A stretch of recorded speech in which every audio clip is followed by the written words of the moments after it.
What's going on in your world? Beside dealing with your technical difficulties, Sean. I know, isn't it? That was a weird one. That hadn't happened before. Hey, I've got something exciting for you. Guess what I was doing? Mm-hmm. What job does no Indian want to do? You were Cleaning cleaning the toilet, I'm guessing. That's right. Yes, but here's how cleaning toilets has made me smarter. And I'm kidding, of course, since we're going to be talking about comedy today. I evaluate everybody and anybody's medical condition by the mess that they've left me behind. So they think they were being funny, and then I get to judge them. Mm-hmm. That's my deal. All right. So since we're going to talk about comedy today, I thought maybe we should start off with kind of the biggest, weirdest deal. So you and I had told you that I was getting clips from one of my nieces who was going through my sister's files and found one of my old comedy tapes. So Saturday night, I'm at work and we're talking about something about, retirement. And I said, yeah, I don't even think I can work as a door person for Walmart. And for those of you who don't know what that is, there's always some weird random old person at the door that acts like he's saying goodbye to you, but really he's calling security because he thinks you stole something. Okay. I'm not even qualified for that job with my brain and everything. And so I spoke like my old business partner in Kansas City, who is Palestinian and he's deaf. So he really does talk like this. And one of the employees turned around and goes, you really just didn't do that, did you? And they go, that is exactly how the guy sounds. I'm not trying to be funny. That's how he sounds. Just Sean, that is not cool. And I go, you want to know why I don't do comedy anymore? That bullshit right there. It's like, fuck. The single best thing to do in comedy is for my people to make themselves comfortable to your people and your people to make themselves comfortable to my people by making fun of ourselves and everyone that we hang around, go out to eat with and everything else. It is popularity or not, I don't get. Dave Chappelle's funny as shit. And they tried to blacklist Dave Chappelle and he just gave him a big FU and did his whole show about the things that people were calling and complaining about. It is, I understand there's a microcosm in the internet where you search for the exact humor you like and I search for the humor I like. Generally, ours coincide, but I'm sure there's some shit where I go, that just wasn't fucking funny. But what it is I may not have understood the context or anything, and that's the comedian's deal. But Dave has a following. He has groupies. He has all of this stuff. So he's not a person you want to pick a public fight with because he has millions of people who love him. And you may have millions of people on your side that are agreeing with you, but they're not ready to go to war for you. His are willing to go to war for him. And I listened to that one interview where the guy was like, well, Dave should, the trans thing. And he just kept going. And you go, look, man, I did stand-up comedy when Andrew Dice Clay was a hit, international hit. So those of you who don't know that, the 80s. Yeah, it was the late 80s. But I am telling you, this guy, he spoke to what is now the Trump voters. And if we don't realize there's a correlation between, let's put it another way. McDonald's started in the 50s or 60s. I never ate one until the 70s or 80s, and I always thought they were mediocre and shitty, truthfully. But they spun off Applebee's, which was the adult version of McDonald's with liquor. And then that went to TGI Fridays, the adult McDonald's with liquor, with buttons and fake happy people. Like you needed an effing clown show. I'm trying not to cuss so we can stay on YouTube. Don't worry, Sean. I've thrown that rule out because they approved some of our ads. So now I've gone rogue. There we go. So the question is what came from Andrew Dice Clay saying the honest truth, which is, what he truly believed. Now, you and I both know he's a character. And you and I both know that that's not a real person.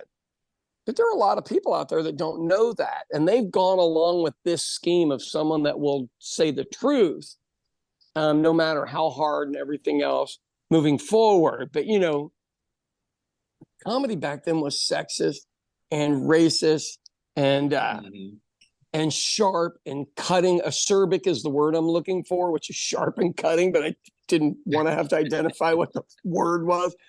But here's the thing. In context, my stuff was funny.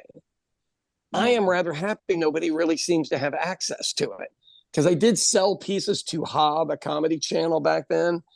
And people didn't come out to record. They came out to be in a show, laugh their asses off, and go home. You know, I mean, I don't know what that's about anymore, because you and I have both been to comedy shows, and the ones that I saw here were just gross. Did I laugh? Yes, I laughed, because I am one of those people. But I also knew it wasn't a wider audience. I mean, tell me your perspective from, you know, you've done it here, you've done it over there. You know, if you do polite comedy, you have to look up a guy named Bob Newhart. He did the best polite comedy, or Johnny Carson. There aren't that many people that are able to do that. I mean, they're just not. Sorry, I just talked for 5 minutes. Cheers. No, I was actually enjoying this. Yeah. I have opinions on these things. There is a comic called Nate Bargatze. I think he was playing tonight at the Paycom Center downtown. Really? Yeah. Wow. He's big enough to play there, and I have no idea who he is. That's I know, sad. but he's a clean comic, Sean. Like, he's sort of like almost Jerry Seinfeld is.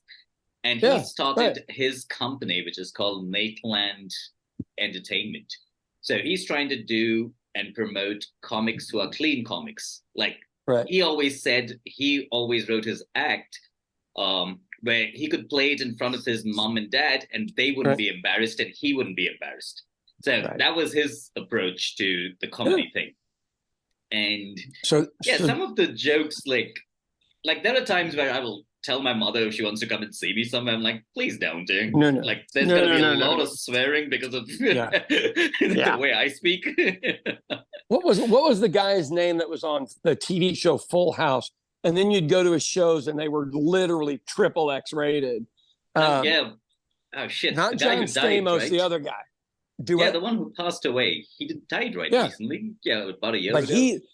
His shows did not, and you know, nobody realizes Full House is not real. He's just an actor that shows up Monday through Friday on the stage and does his stuff, but that he was an actual real. There you go. Yeah. And he did some crazy stuff. But going back to all of the racism and sexism. So I toured with women, men.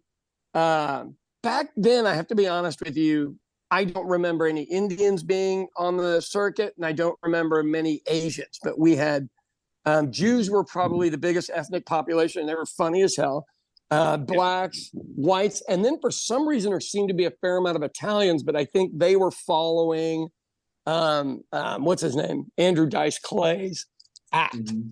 And it really is hard to look at that not from a time capsule perspective, because we all make fun of each other and then went out drinking all night long. I mean, it was, but at the same time, I could go to a city market in my city, Kansas City, and everybody that ran the booths from all different places, and all we did was make fun of each other, and everybody was okay with it. But it also gave us something to talk about because we didn't have anything in common.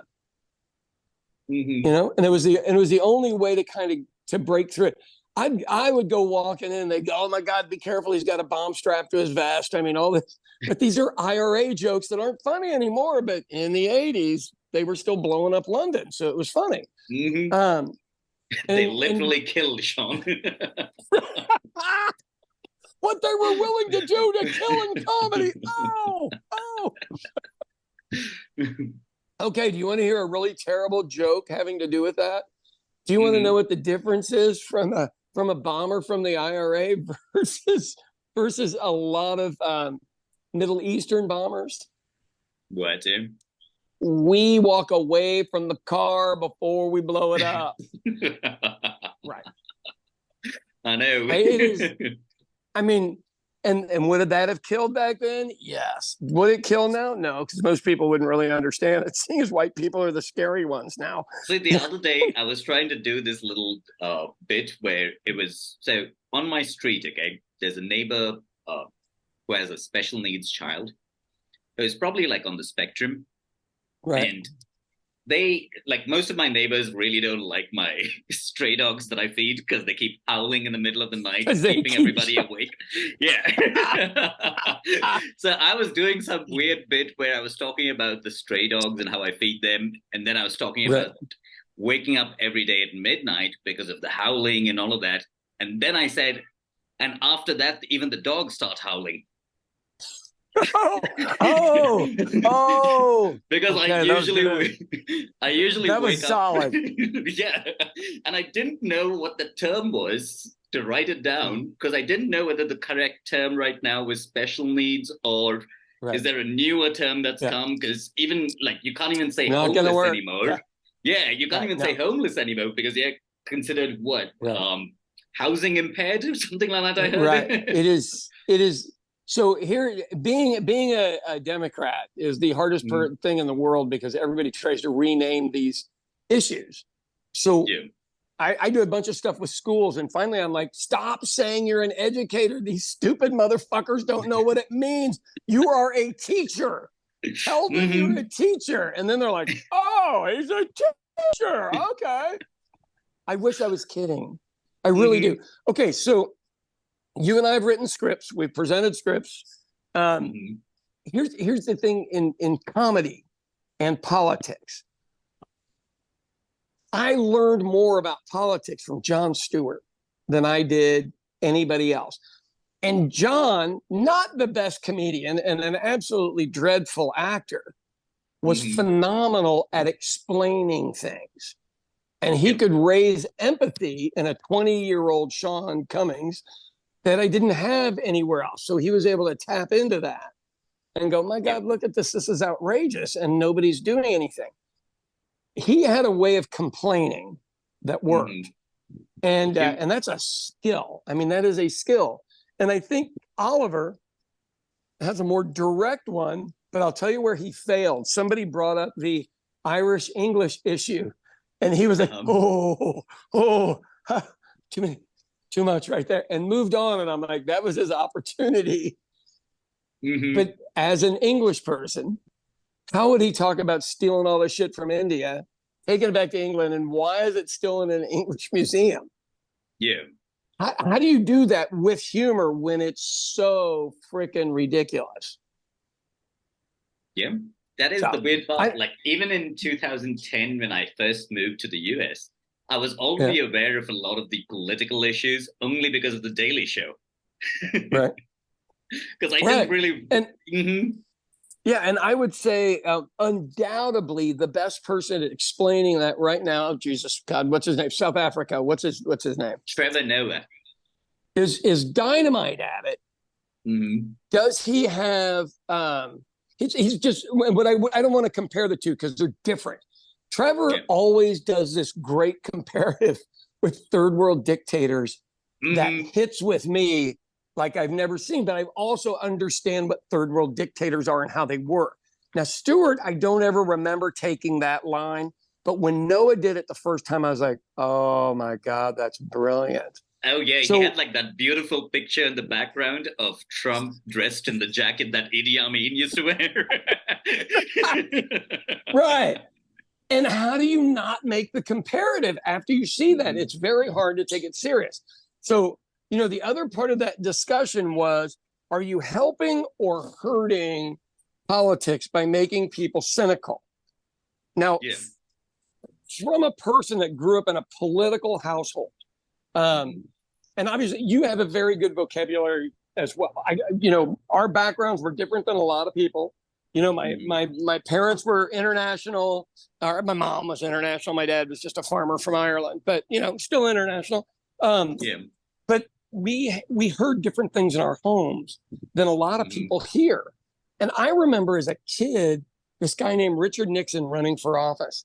And this guy, the guy running against him, I think was George McGovern, who was a decent guy, but he was from like North Dakota. Nobody cared about him. You know, he didn't have the personality. And I remember neighborhood kids disagreeing with my parents' thought politically. And I was like, God, how do they even know? I mean, I didn't know. We would disagree civilly and argue for hours. I didn't know people really took a stand and were like, no, my guy's better. And you go, oh, are you sure? What about this? And then they wouldn't know what to do and we'd end up in a fist fight, you know, Irish neighborhood. So that's one way to settle it. That's all we knew, buddy. That took decades to get away from, where everything didn't need to be solved, kicking the shit out of somebody. Because I mean, that's what we knew. But as I got older, I learned watching Ronald Reagan. He was a master at a one-line quip just to blow somebody off in a way that was so insulting. They couldn't get away from it. And other politicians would sit there and uncomfortably laugh because they didn't know what else to do. He was the one who started that stupid thing of the 3-word answer, right? To brush somebody off. Right. And to a 1,000-word needed answer question. Yeah. But look, he was the ultimate politician. He was trained in television. He was good enough actor to be in B movies, but not good enough to be in A. But he was a phenomenal generator of warmth and trust as he was screwing the shit out of the entire middle part of the country. And most of those people would still vote for him again. Most of them. They would. If you recreated a 3D generated version of him, you know, he painted this idea of America that was great for 60% of the country. But they lost their union jobs. They lost their middle class. They lost affordable, because we really did have really affordable housing, and we just don't anymore. He sold that line of shit to everybody really, really, really well. And it's kind of sad because they still don't understand that he stole everything from them. They literally don't know. See, that kind of political, what do you call it, hero worship, I guess, for lack of a better term, where that might work. Those politicians are almost infallible, even if they're kind of happy with their pants down in a corner. Yeah. You still go out and vote for them. Yeah, John F. Kennedy was really, Irish guy, Democrat. Well, he wasn't that good of a politician. He could not get deals cut. And then he, weirdly enough, brought his weird brother in as the attorney general to go after the same Italians that got him elected. How'd that turn out? Whew, somebody lost their head. Oh, too soon. Too soon. Sean, we're going to get so many comments on this nonsense. But what I'm doing is just letting people know that is an appropriate joke. He screwed somebody terribly, and they taught him what the 1300s were like in politics. Very public, very abrasive. And magically the shooter gets killed. So, the plot line ends right there. I mean, holy crud. But Kennedy was endeared by everybody because all Irish Americans wanted to be him and marry this good-looking French lady who had all of the class that we didn't really have at the time, but we're trying to have. Because it takes a while to acquire it. 1 or 2 generations does not get you to the point where you don't need a cotillion lesson. It's a hard climb up. As look, any Indian American that comes over here, you guys are the biggest earners. Moving into that realm is still going to be a little difficult. And it is for everybody. You're not special. Sorry. Yeah.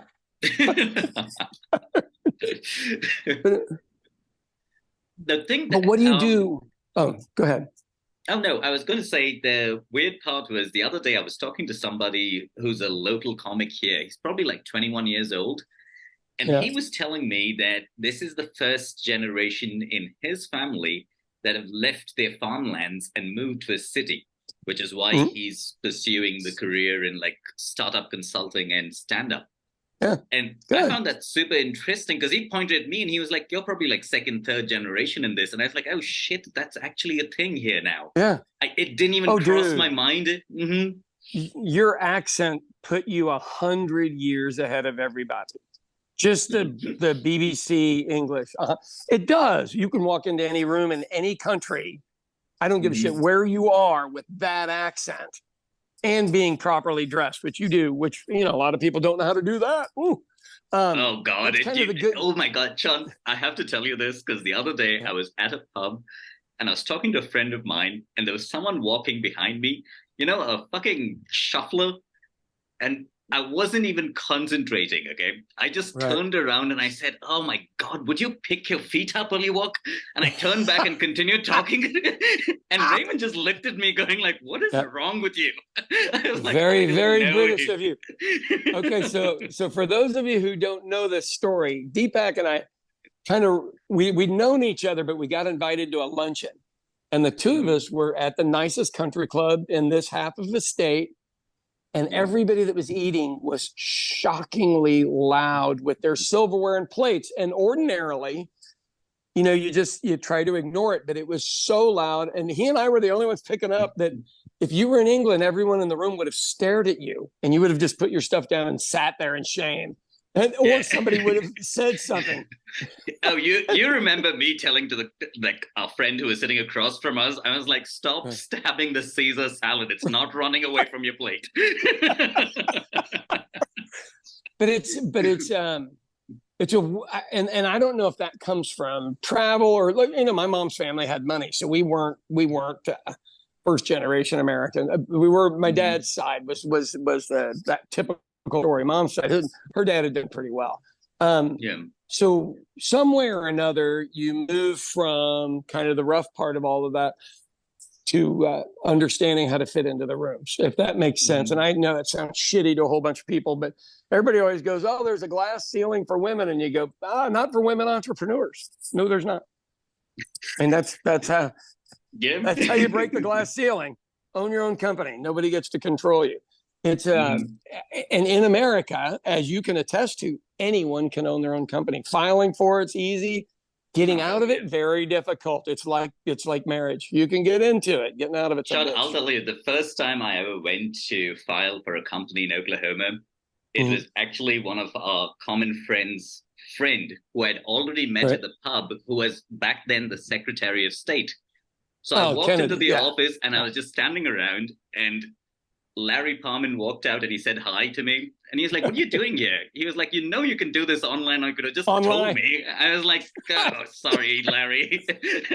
I thought it's the first time, so I'll come here and do it. Oh, my God, that's awesome. Well, and I think you also want to see how it works first time. So I'm at the Secretary of State's office last week. I'm doing a partnership change on a deal. It used to be at the Capitol. It's been so long since I've gone there because you can do it online. I had to go to the Capitol, have everybody stare at me. I'm more famous at the Capitol than I want to remember being. Right. It's like a new kid. Okay, I'll tell that story here in a minute. So I go down to the other one and kind of half get everything done. It was, but yeah, it's all online, but you can't talk to anybody, so it doesn't help. I got more shitty information from people last week, and they go, no, go do it online. And I go, if I could do it online, I wouldn't be here. So there's a bit of a flaw on a couple of the websites there. When I walked into the Capitol, Deepak, I don't know what has happened, but my popularity or infamy has gone to a whole new level. I would just say it was pure hate what you're feeling, and you were trying to wonder whether you were famous. Right. I mean, I do, and for those of you who don't know, I do a lot of anti-establishment politics here. I think that's a fair way to say it. Or I expose a lot of corruption, and anybody involved in it seems to get angry with me if I, show the public what they are. So yes, very, Lord, it was uncomfortable. I was like, no, I am not going to ride an elevator. I'm going to take the stairs. Sean, since you're a chef, it must have been like the politicians looking at each other going, that asshole keeps showing people how their sausage is made. Stop him. Exactly. That's pretty solid. All I'm doing is showing you the sausages. But it was interesting, but that also lets me know that I'm having a good effect on a bunch of stuff. So, but let's jump back to the comedy and politics thing. So, I've speech written for quite a few politicians that most people probably don't know. And there's a way to do it. So Black preachers will tell you what they're going to tell you. They're going to repeat what they were going to tell you. And then they tell you one more time what they're going to tell you. And it's a three-phase thing. So you can't get any more complex than that in a speech. If anyone comes out and they've got more than a 3-point plan, nobody's listening. Todd Lamb, this guy that ran for governor, was like, and I got an 8-point plan. I'm like, oh, Todd, dummy. And he lost. But people can't take it in. So how do you intermix comedy to sell your 3 points? So usually you first want to do your serious point. And then you do, here's why it's funny and why you should go along with me to make everybody comfortable with it. And then your third thing is to reiterate there has to be what's called an action step, meaning you have to do something. You can't just watch me go down and confront somebody. I need other people to do it with me. Otherwise, I'm a lone wolf and they'll eventually shoot me. And if you put it that way, they go, oh, God, this is serious. So writing political speeches has become a comedic endeavor with people that do not understand comedic timing. So would you like to explain to the audience what comedic timing is? Oh, God. Yeah, speechwriters in general, like, say, for instance, there are times where a comic last week asked me, she was like, sometimes when they give you the microphone, you almost sound like you're having a conversation with Sean on the podcast. And I was like, that is because I'm used to that style of speech with him. Right. And sometimes I'm not, and it's a one-way conversation here, so I just plow through certain premises because I'm not paying attention. So it's a very simple thing. So like the timings would go off of the punchline. Right. I got accidentally paused at the wrong place because now I'm thinking, oh shit, it sounds like I'm having a conversation with Sean. Right. So the question is so you go, you write them the setup. And they go, well, last year the GDP was only 3%. And then they're going to take a 90-degree turn for their joke. Mm-hmm. And then they'll be like, but so-and-so has never written a payroll check in their life. And you go, no, okay, give it 2 beats. And they're like, 2 beats? And you just 2 seconds. And you go, and you can see them 1 second, 2 seconds. So-and-so's. Oh, dear God. I honestly think, Sean, at times the teleprompter actually says, please wait. And there are politicians who have read that. Dude, it's crazy. Hey, but before we get off of here, since you worked at BBC and I did Cablevision early on as well, so we both worked for media companies as comedy was starting. I think that's fair to say. I was probably about maybe 10 or 15 years ahead of you as far as when comedy was starting. And it was a new deal that was really looked down on. And what I would always try to tell people is they go, God, those guys are so funny. And you go, that's the most depressed human being I've ever met. And that was their outlet to deal with what was going on with them. So as Cablevision kicked in, and the reason I bring that up is that's when 24-hour news came. And I, having worked on newscasts, and I've been the tape guy, I've been the teleprompter guy, I was the camera guy, worked in the production room. Look, you just sit there and go, there isn't enough. There's just not enough news. I mean, or do you give them so much news they can't absorb any of it? When I listen to BBC International, I'm like, they kind of overcovered that. But their audience is used to it. Our audience used to be 30 seconds they could pay attention, then it's gone down to 15. So how do you give them new news, but yet keep them watching with something that's explosive every 15 minutes so they will come back after the commercial? So explain to people why commercial television matters and why it's different than news that doesn't need to make money. Yep, because the old days, they used to have a broadcaster who showed up twice a day. It was the morning news and the evening news. And he just told you the bullet points of what was going on. Once in a way, he shared an opinion, but he did start the sentence by saying, this is just my view on this topic. And he ended it. And they weren't selling ad space, so you didn't have to be flashy. You could, like, people, they didn't mind if people turned off the channel and stuff. Growing up, I was actually forced to sit down for the morning news of the BBC because it was just 30 minutes before I left to school. So I would actually watch that before I went. And it was just somebody, the driest, non-flashy, blandest gentleman possible. And it was men back then, even in the early 90s. All men. Right. All men. Right. Yeah. And once you have advertising spots inside fucking news, you lose the whole concept of, like, they don't even tell you the conclusion to a story. Do you want to know what happened to this story? We will get back to that after the commercial break. I'm like, don't fucking do that. Just tell me what the fucking news is. They just gave you a soap opera story to hold you to the next deal. So I watched from giving honest bullet point news to where our advertisers were going, hey, you keep talking about that, I'm going to pull my money.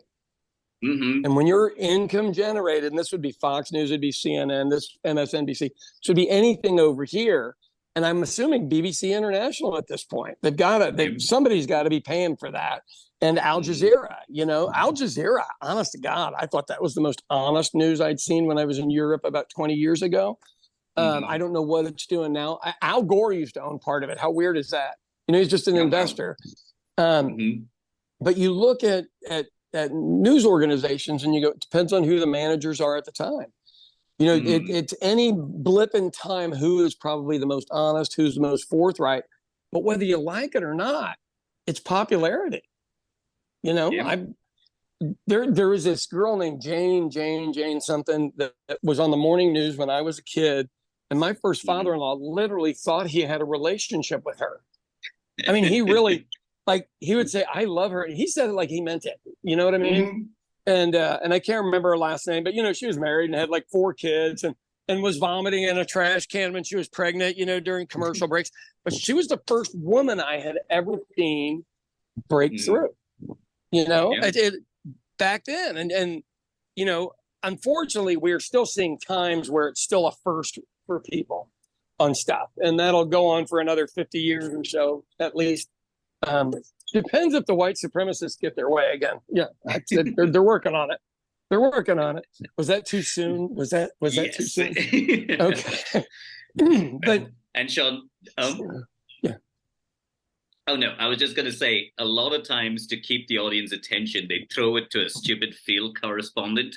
Well, technically, someone in the newsroom is calling that guy and telling him what to say, because it's not like there are dudes outside these public buildings giving him the down low on what the hell happened. Exactly. and if they're reading it off of their phone, it's because someone sent them a text.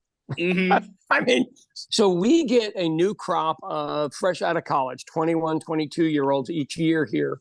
And a couple of them get bigger jobs in bigger cities. And then the rest of them figure out there isn't enough money in news anymore, because there's just not. Kyle wanted to be a news reporter, and I was like, I don't think you understand. They live 3 people to a house. They can't afford rent. And that was back when rent was cheap. But that's how our stations work here. And so every year they have to figure out who's who. And you have to tell them, hey, 15 years ago, this was the biggest story here for 6 months. You really need to Google it, do your homework, and see there is a background before right now. And they get kind of taken to the cleaners because they're happy to land the big interview, not realizing they're being manipulated. Yeah, and that with the amount of PR fluff around certain news stories, it's easy to get. Oh yeah, yeah. So do me a favor before we got to get out of here. Let's go over people arresting news people and comedians, because both are happening, and it's not. Look, Donald Trump used to try to get comedians arrested here. And everybody used to laugh at it. And you go, this shit is not funny. And he's able to pull this off. We are in serious trouble. Yeah. So you want to be the man to give the bad news there? That is the scary thing. That is like the first step when it comes to strong men showing their power, or whatever they think they're doing. It's weird to pick on. Like it's a weird dichotomy of their mind where they're like, okay, these are just clowns, and then all of a sudden the clown says something and they go like, oh shit, we need to jail the clown. Yeah, I mean, think about that leader of Ukraine that was a comedian. He was a comedian. He was an actor. Zelensky turned out to be a pretty dang good leader because he knows how to do TV. Look, that says a lot. If you just know how to present yourself on TV, as I'm sitting here in my T-shirt and my dirty hat. But I know how to do it if I need to. he's a solid example, and I'm not sure Putin didn't invade over there because he used to make fun of it. I mean, I'm not sold that it's not that petty. He was just like, yeah, I'll get this guy. You know, you want to make fun of me? I mean, we're spoiled over here, and we're kind of spoiled in the British old empire, that we mostly have freedom of speech, and that does not exist everywhere. But that does not mean people aren't going to not like what you said. Oh yeah. Yeah. And that's okay. I mean, that's like taking someone out of context now, Sean. Like, even if I do political bits, if someone suddenly walks in there, they'll be like, I don't know what he was so angry about if you didn't hear the previous sentence. Right.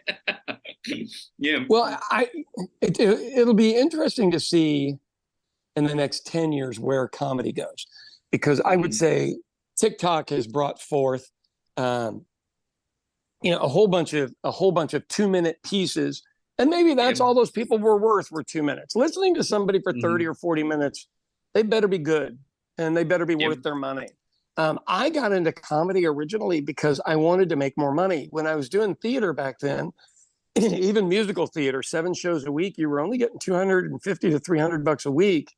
And if I did a full headline set doing comedy, I could make about $1,400 or $1,500 a week, which would be like $5,000 now. I mean, it was good money. I mean, it was legitimate money, no matter who you were. And so as a performing actor who did comedic acting, I just had people write my stuff and just went up and murdered with it. But so I always look at it and go, what you were just saying, what if you get a bad read? Because let's say you write a piece for me and I go up and perform it and you go, that is not what I intended.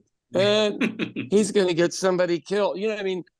Like Janet Barisi, this lady that was big in politics here about 15 years ago, she was the first Moms for Liberty, angry mom. And, all she wanted, have you ever seen the statue of the man kicking babies? It's like, it's a Nordic statue, and literally the guy's kicking babies. She's that guy. She doesn't want a single baby to have any fun or anything else. And she is the original lady that tried to privatize education here. But when she got in office, we were like 37th or 40th in education. Yes, we were not top 10, but we weren't bottom 10 either. And now we're 50th in the nation. So all of this stuff's gone straight in the shitter, and they got rid of her. But then we got this lunatic fake Nazi guy. And but I posted it, have a look at the video that I did yesterday. I found the video of the two of them together at a meeting speaking. Nice. Got him. Right. Of the low budget Nazi. Right. Yeah. I mean, isn't that crazy? It is. And I knew there was a connection. I mean, it didn't make any sense. This guy came out of nowhere, and he didn't. He came out of somewhere. She'd been grooming him for a while.